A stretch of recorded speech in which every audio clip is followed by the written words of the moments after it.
السلام علیکم ورحمت الله وبرکاتہ. دوستان حضرت موږ ستاسو خدمت کې راغلی یو. دا یو اهم خبر تاسو له درکو. نن سبا یو مرض ډېر زیات شوی دی او پښتانه ډېر زیات پریشان دي. هر کور کې دوه درې مریضان دي او هر کور کې مریضان شته دی او هغه بیماری اوس شروع ده او تاسو ته ښه پته ده چې هغه ډینګي ده.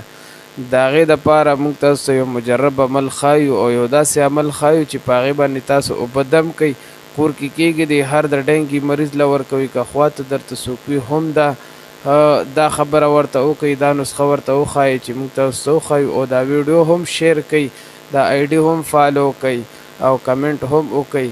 دې دپاره چې دا زموږ دا خبر مخکې لاړ شي، خلکو ته ورسي، چې خلکو ته یو بهترین عمل وښودلی شي. هغه چې کوم دی تاسو ته په سکرین باندې ښکاري دا آیاتونه دي. دا آیاتونه اول خو دا آیات وننزل من القرآن ما هو شفاء ورحمة للمؤمنین، دا آیات په تاسو 21 ځل ووایئ او په اوبو باندې به کوف کوئ.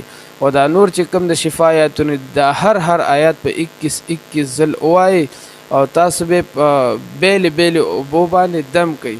داسې هم کولی شئ او یا داسې مو کوئ چې هر یو آیات نه دا شفای آیاتونه چې څومره دي په دې پاڼه تاسو ته ښکاري په دې سکرین باندې، دا آیاتونو کې هر یو آیات 21 ځل وایئ او یو بوتل اوبه دې راواغېستې، ټول دې 21 ځل پوره که په ټولو باندې کوف کا. صحیح ده؟ نو انشاءالله دې سره به دا ډینګي مرض هم ختم شي او الله به شفا درکړي. جزاکم الله.